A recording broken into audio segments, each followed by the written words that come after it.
Hi, Dave here, and this is episode 25 of the art review series. And today we're going to take a look at the work of Choi. Now, Choi actually describes himself as a concept illustrator, so that's kind of interesting. And he is also based in Los Angeles, USA.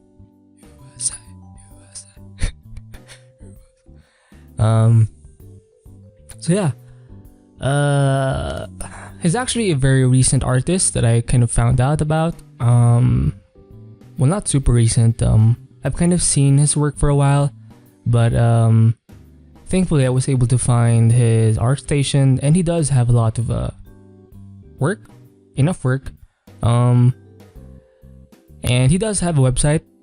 By the way, I will be linking all his links in the description below. However, I think most of his work is actually posted on ArtStation, because I did check out his website and it didn't actually show like say his black and white sketches and stuff like that. So we're going to stick to his ArtStation portfolio, and I did pick out some of his, or some pieces of his, that I did find the most interesting for me, and yeah, we'll take a look at them now.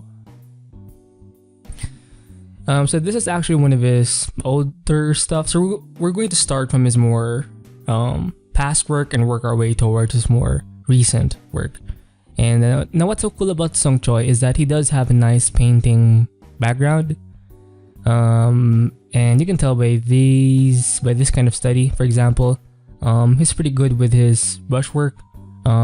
He doesn't overly do it, and you can tell he does have that opaque kind of approach, kind of like an oil painting or gouache. And it's kind of kept kind of not tight, but compact and opaque, kind of full, in comparison to like more opacity driven kind of work.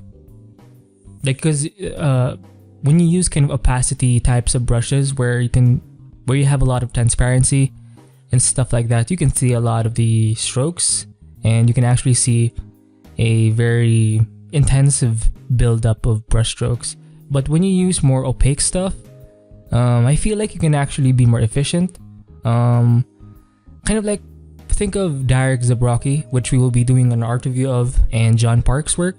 They do use a lot of opaque types of brushes, and I think Choi does obviously use them as well. Very efficient way of painting, and it looks actually very full in that sense. Again, this is some kind of beach scene, and I love the way he paints the waves and the kind of reflection here, where the water just hits the sand and it kind of just fades back to the sea. And what's so cool about Choi is that you can actually see his painting kind of skill, even in this more, because he does use, I believe, 3D and some photo bashing, but in the end his end illustrations still look kind of painterly, and he does use this kind of more opaque types of brushes and mixer brushes. They look very kind of oil painting-ish. Yeah. And again, when he does use his opaque brushes, very kind of I would say really efficient brushwork. For example, this part right here, that's essentially just one stroke, I believe, and that's just very interesting. And I do love the fact that he does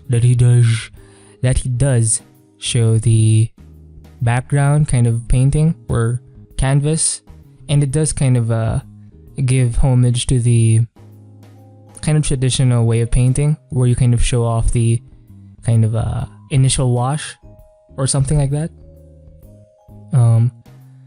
Yep.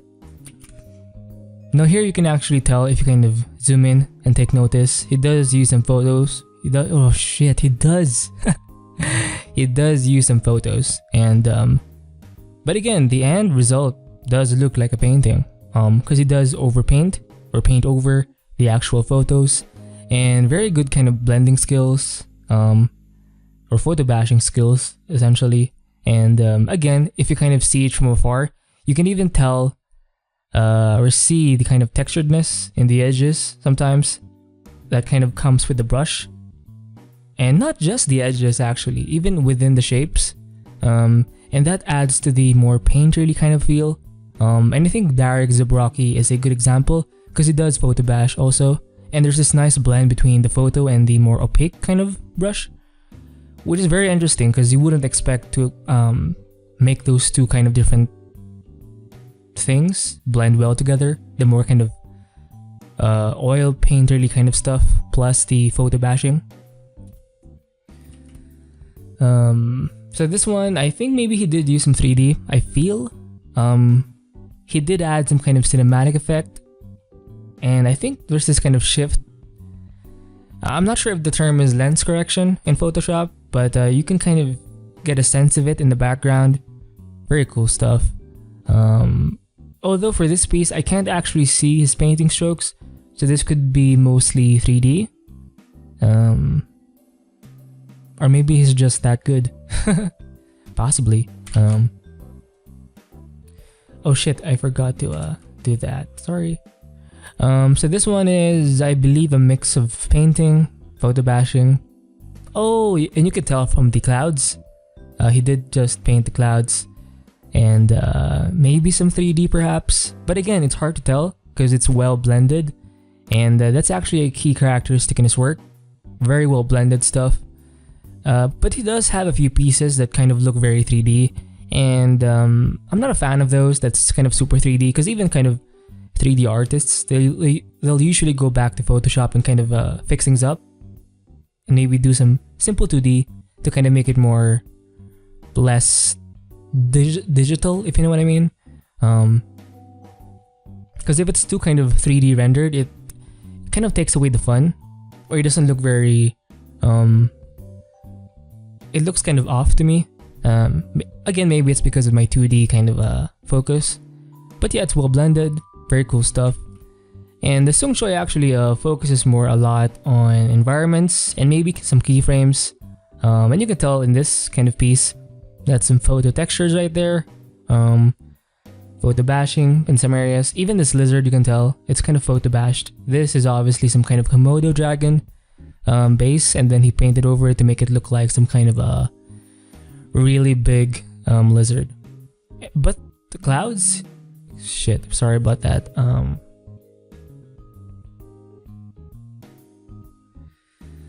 Sorry about that. But for the clouds, he did paint it, and you can tell. So he doesn't actually photo bash every single thing, and I do think that's kind of a good approach. Because it's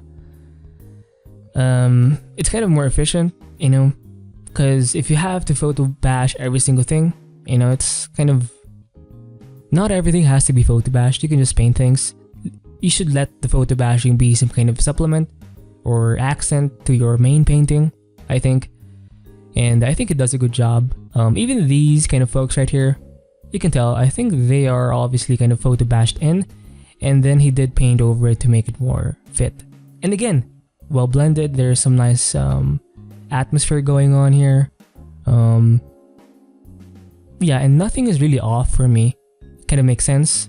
And he obviously, I believe, does use the leveling or levels adjustment layers to kind of fix the foreground and the midground and the background kind of leveling to kind of create that depth.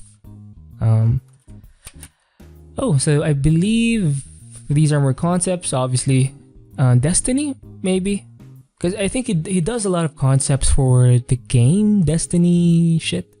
Not a gamer, but I think it's a game.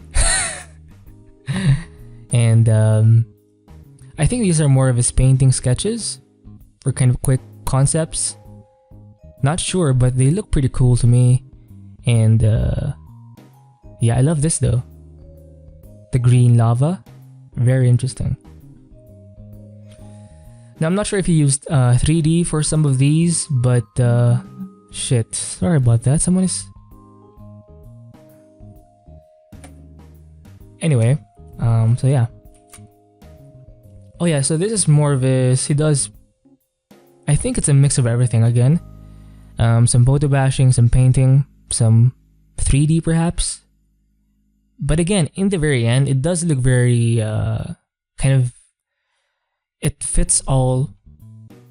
It everything just everything just makes sense, right? There's nothing kind of weird element that's putting you off. It just kind of makes sense. And I'm actually kind of interested to see his process.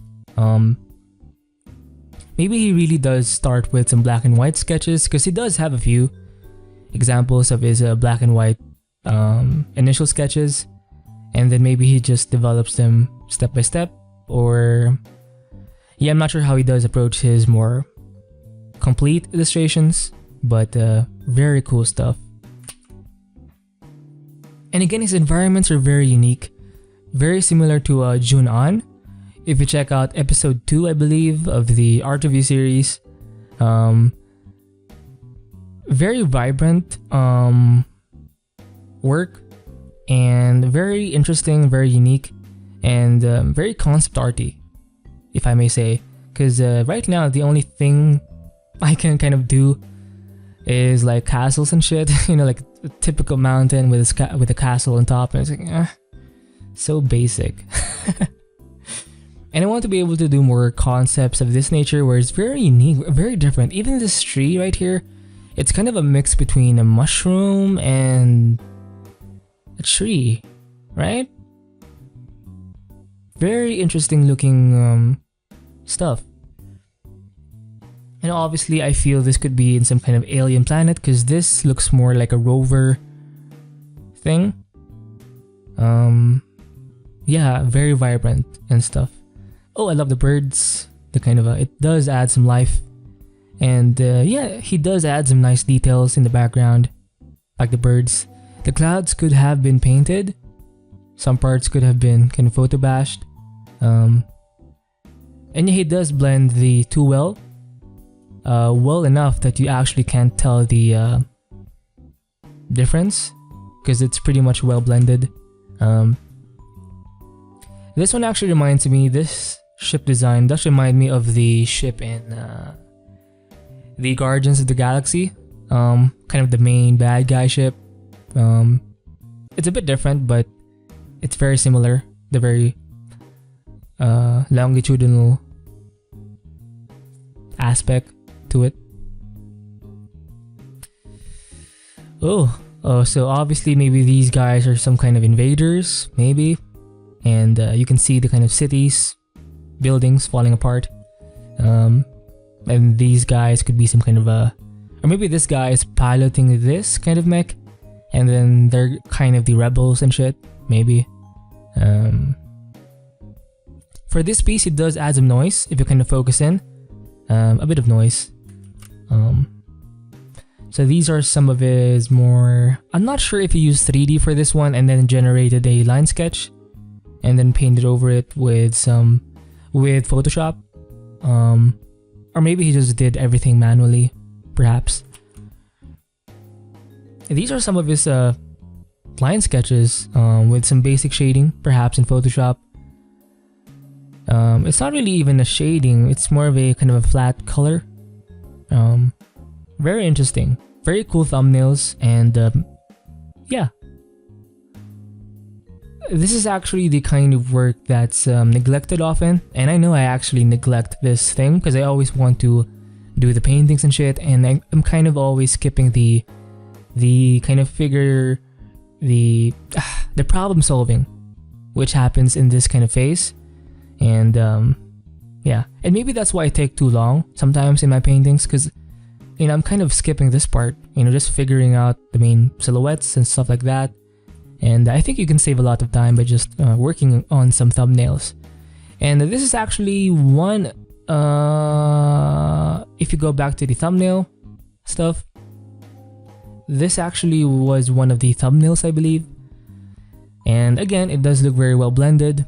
It's kind of a mix between a photo, some 3D, some photo bashing, some 3D, and some painting, I believe. And I think it still does add some noise. Very cool stuff. And yeah, it looks very kind of complete to me. Okay. Oh, these are some of his black and white sketches. Now this guy actually, I believe, became an actual painting. So yeah, maybe he does do a lot of kind of initial work in kind of the grayscale and black and white mode to kind of figure things out. And it looks really cool to me. And even his black and white sketches look kind of like complete paintings. And yeah, and you can kind of figure things out in this phase and kind of solve a lot of problems, I believe. And I think it's a good thing that you're kind of pushing back, working on the colors first and just focusing on the composition, the big picture stuff. And maybe I should do more of these, obviously. And again, these are actually way more simple. Two values, white and black, and the shapes, the silhouettes, just very kind of bold and basic. This is actually kind of the concept that I would probably do, or that I can only do so far, because I haven't done a lot of work. You know, I don't have a good visual library, and again, I just need to keep pumping out concepts and build up the mileage. Very cool dragon-like concept. And again, he does play with the composition, the lighting. I love this one. Very interesting stuff. And he does use very basic shapes. And again, you can kind of solve your compositional problems in this kind of fashion. And yeah, you may actually save more time doing that.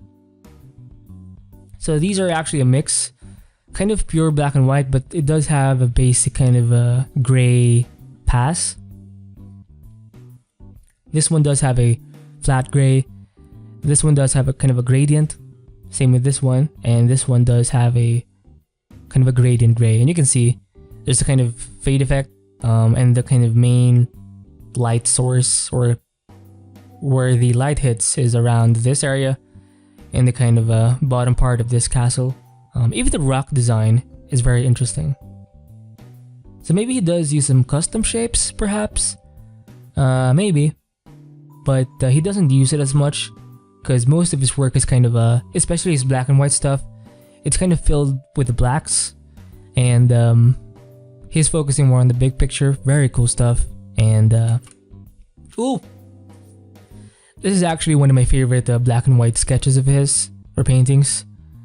He does use the mixer brush, I think, in some areas. Well, for this piece, I guess. And I love the kind of value variation. There are the pure blacks, some whites, and then some different gray values. And they look very interesting to me. And this one is pretty cool too. I love the way he kind of suggested the water with some simple lines in a gray kind of backdrop. Even this one, I love the mood in this bottom guy right here. So maybe he does start with the black and white, and then he will add the grays on some areas. I mean, at least that's how I would do it. And I think that's the only way this makes sense to me. Start out with a black and white, and then add in the grays to kind of add an extra value to the black and white sketch. And again, I love the kind of storytelling in this one. And you can actually achieve a lot with just the lighting when it comes to storytelling. I think the way things are lit is a big factor in being able to convey a certain mood, a certain story. Yeah. And even, of course, the perspective. For example, you're looking at these folks at kind of a top-down view, and you're kind of seeing their tense nature, because they're probably looking for something, or they're probably in a very dangerous zone, right?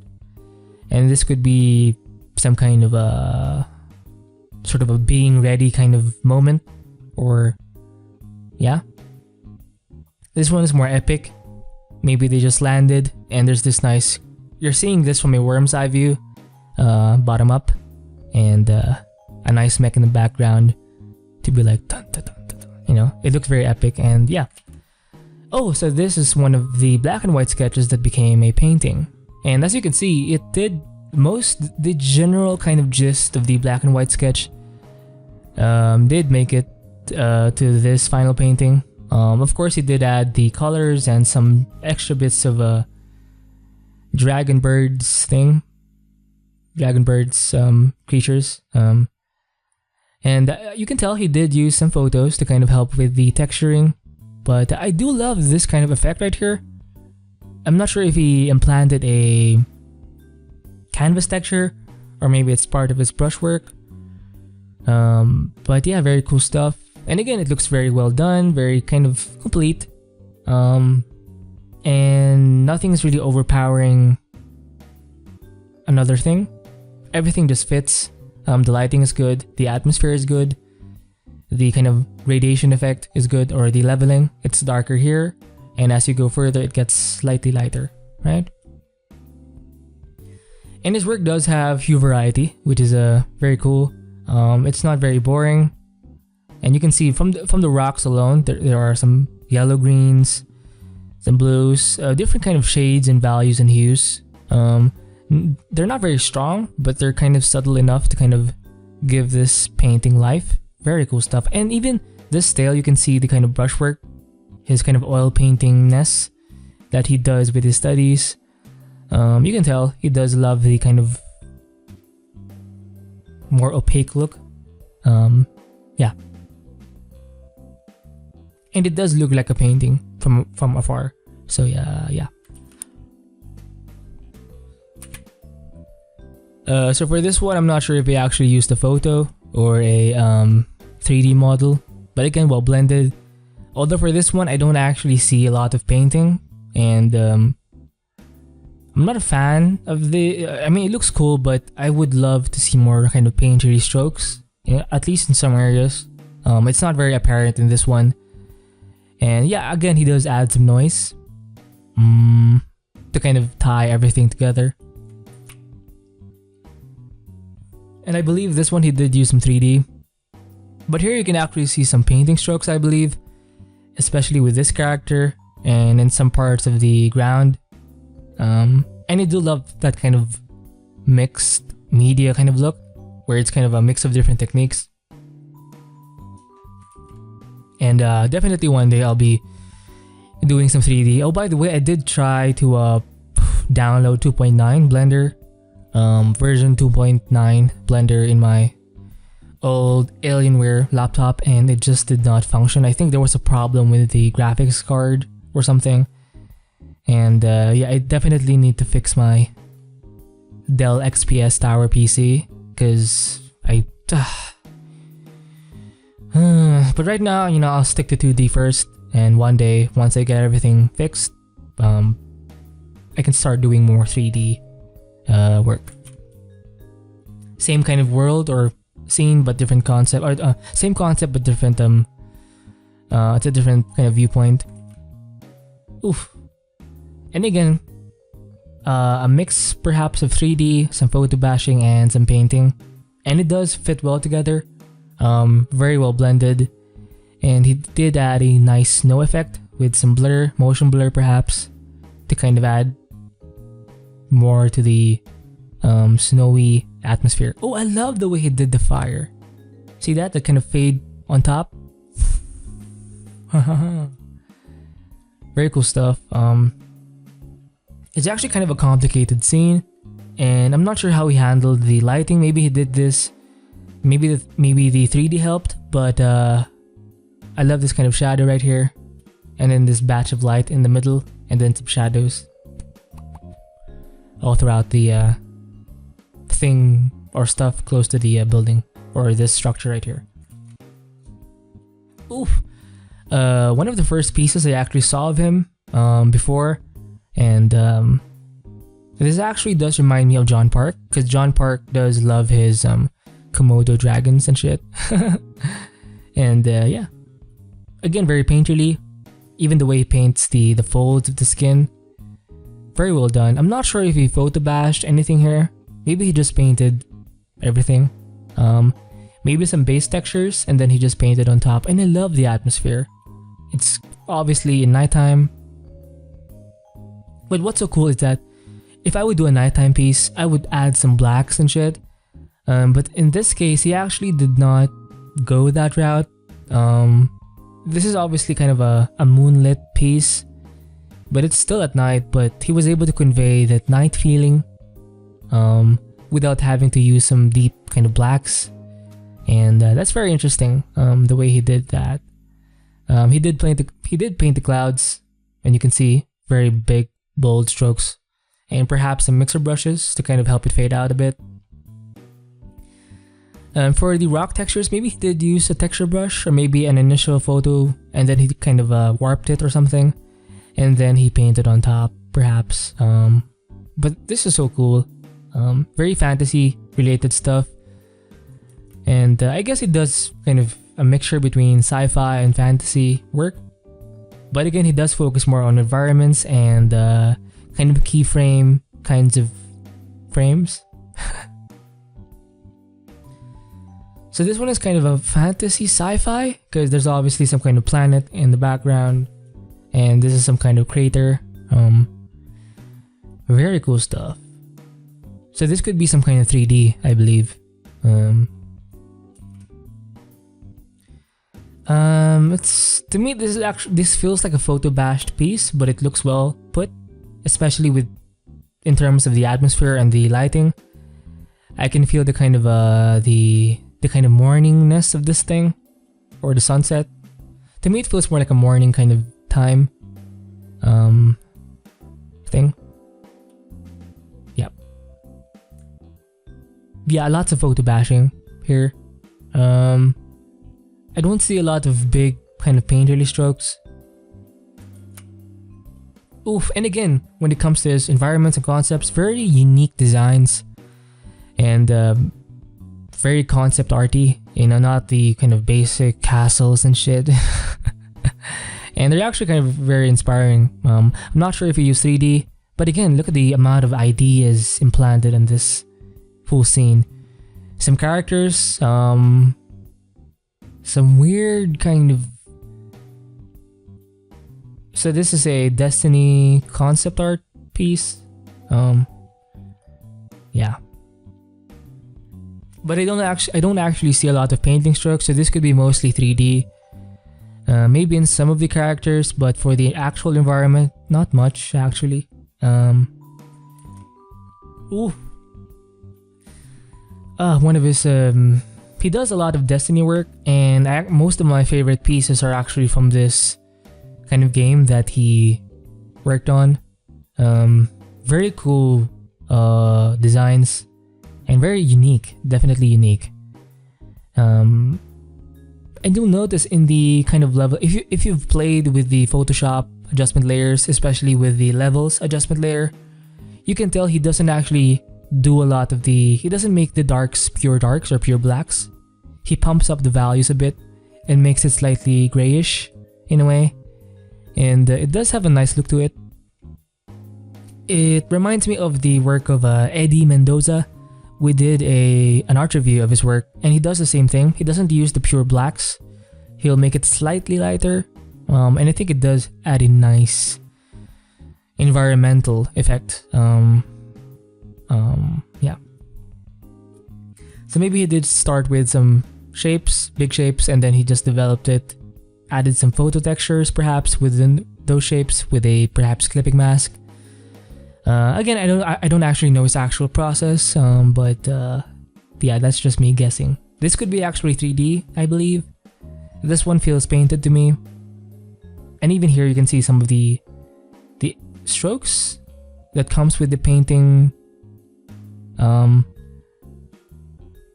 Yeah. Oh, very cool concept. Now this one is not in a scene; it's more of a design kind of thing, or image to kind of show off the design of the thing. And I think he did paint this. He painted the shape first, the silhouette, and then he added the photos, and then he started painting over it.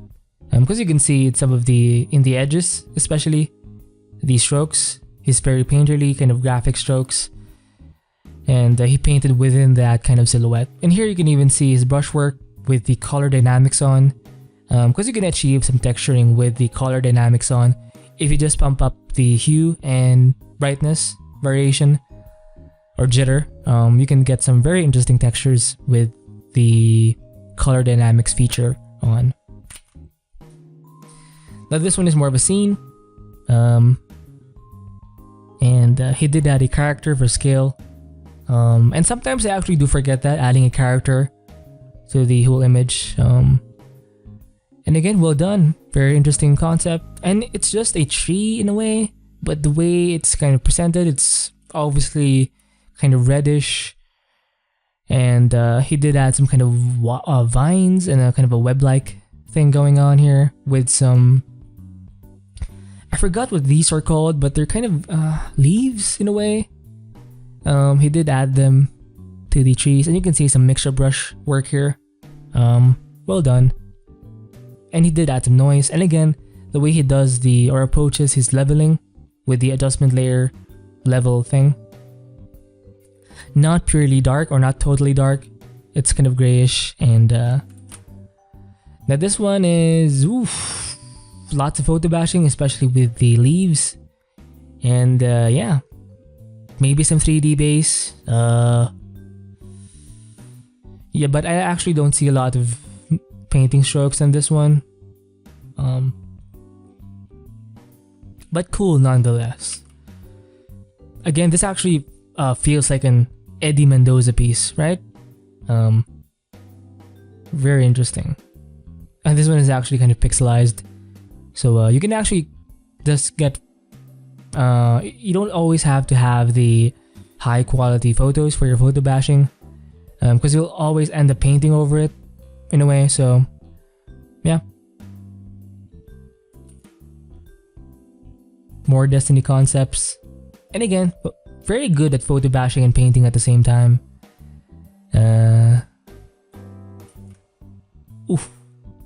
Another Destiny concept. You can tell obviously there are a lot of textures involved and a lot of photo bashing. And again, I would classify Choi in the same category as Derek Zabrocki, where they're kind of mixing photo bashing, 3D, and their painting, because both of them can paint well with their very opaque brushwork, kind of like an oil painting type of painting.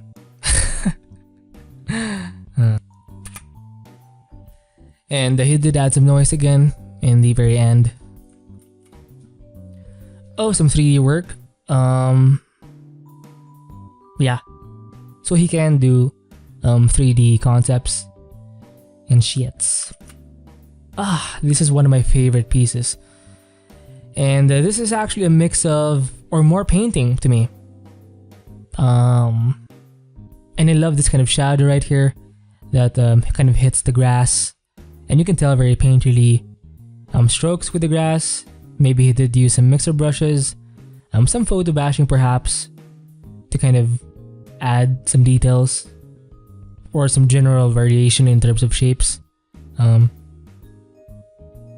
And for example, some textures for the kind of rocks being broken and shit, and then he painted over that.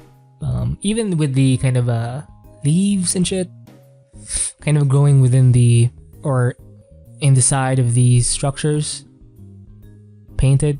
Maybe he did a silhouette in the beginning and then he just painted over it, or within that shape.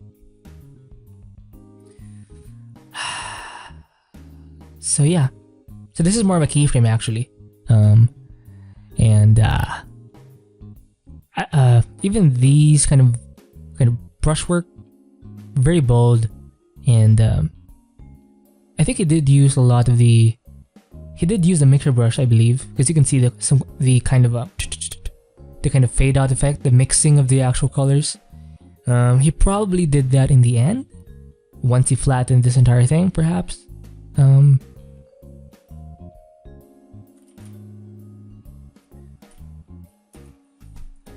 This one is more of a keyframe because there's obviously something going on, some kind of catastrophe. Oh, and I love the way he illustrated this explosion right here, or this impact. And he did display this entire scene within the water as well, so it does fit. And it did add a kind of blur to it, because obviously it's not going to be a clear kind of water or still water, because it's being impacted right now with some shits.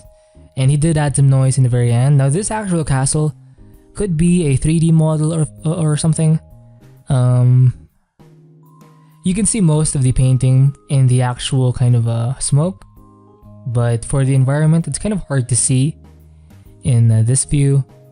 But again, it looks very complete, very atmospheric, and very awesome. Yeah, he did add some life to this thing, especially with the kind of leaves flying. You can tell it's kind of a windy thing, or a windy kind of environment. It's obviously raining. Oh yeah, so maybe there is some kind of storm in the background. Some seagulls actually, or some birds. Very interesting. Oh, sorry about that. Oh, Jesus Christ. And again, this whole kind of landmass here is small landmass. Could have just been done with the lasso tool, and then he added a texture, photo texture within that silhouette, and then painted over it, perhaps. You can see some of his brushstrokes in the water.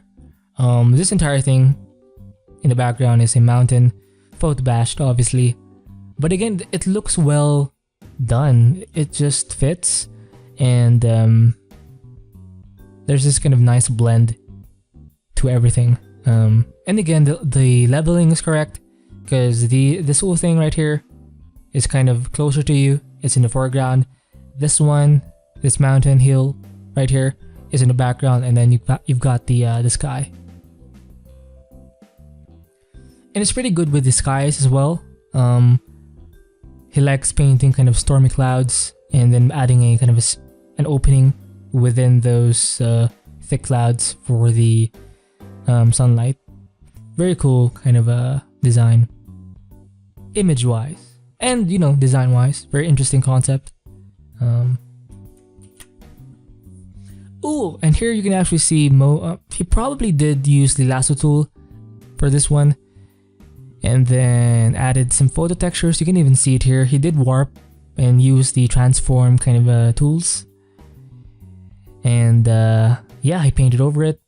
Maybe this is some kind of custom shape, maybe, but yeah, very big shapes at first, and then he paints over it, or within that shape, with some of his photo textures. And I actually do love that kind of rainbow thing in the background. It's not a rainbow really, but it's kind of a light effect. Very cool stuff. And this does look very otherworldly in a way. He does use the mixer brush in some areas, I believe.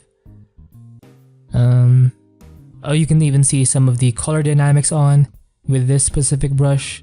And again, nice blending with the kind of opaque style of painting, plus the photo bashing. No 3D here, obviously, but it does look like an actual environment, and there is some nice. It has a nice kind of depth of field to it. Yeah, very cool stuff.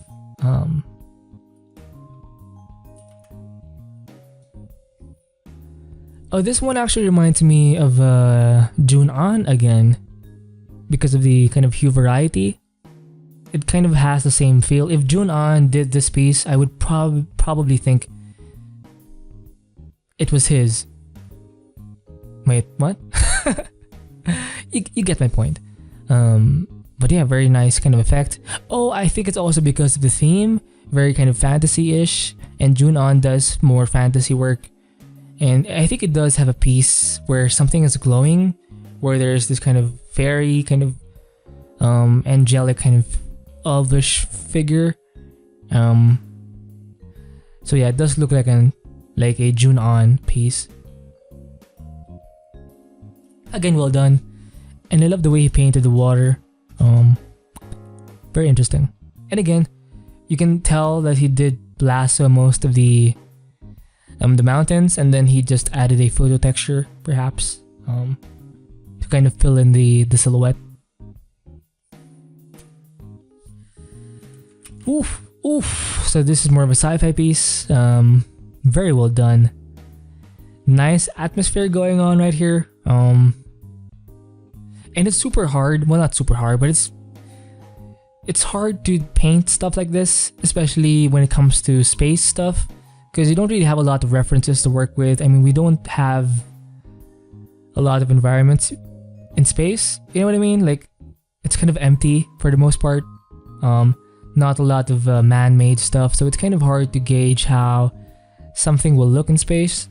So yeah, but you know, he was able to do it in some way. Because it's hard to kind of signify the light source, because there are a lot of like light sources in space. So how do you kind of approach that thing? Anyway, very cool stuff. You can see some of his more painterly strokes in the foreground. You can even see some texture. It's not exactly noise in the background, but you can see some of it. But he does also add some noise in the very end. You can tell. But the clouds, perhaps a brush. Very interesting. Now, could this ship be or have been done in 3D? Maybe. Probably. This one could have just been painted. Very interesting. And again, it fits. Everything just fits. Well blended. So more environment concepts. It's kind of a mix between 3D, I think, and some photo bashing.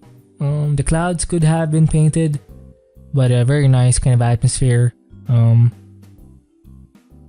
I love this kind of dash of shadow. And then it just hits, or the light hits the kind of top of his head. Very cool kind of effect.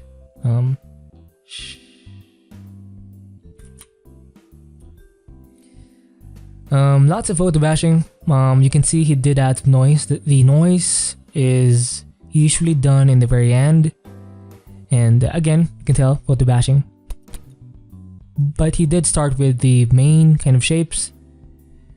The same probably he did with the black and white sketches that we reviewed early on. And then yeah, even the colors are very kind of vibrant.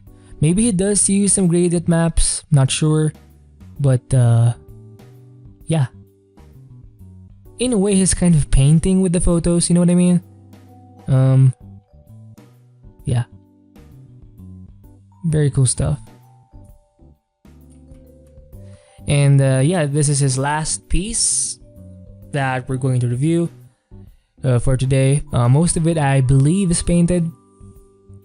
Maybe some photo textures to kind of help with the colors and shit.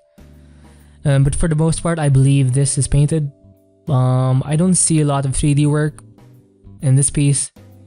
And even if there was, you won't be able to tell because it's very well done, very well painted. This feels more like an oil painting or a gouache kind of painting. And it's well done. And you can even see a lot of the kind of texture breaks here. Very canvas-esque. Where the canvas is not totally filled up. You can see some breaks and cuts, and you can see a lot of it here. The atmosphere is great as well, and I love how there is a separation between this part and this part, and you can tell especially with this kind of shadow in the stairs. Obviously this is the main kind of thing, the main flow and shit, or energy, or path. And very cool storytelling. And this is more of a keyframe. And yeah, he does do more environments and keyframes. And yeah, I hope you enjoyed this art review. Please do follow Choi. He does have an art station. His portfolio site, his website is a little limited, so I would recommend you check out his art station portfolio. Check out his black and white sketches and some of his more 3D work. I think he also does have an Instagram. I will link it in the description below. I hope you enjoyed this episode 25 of the art review series, and keep painting and stay free.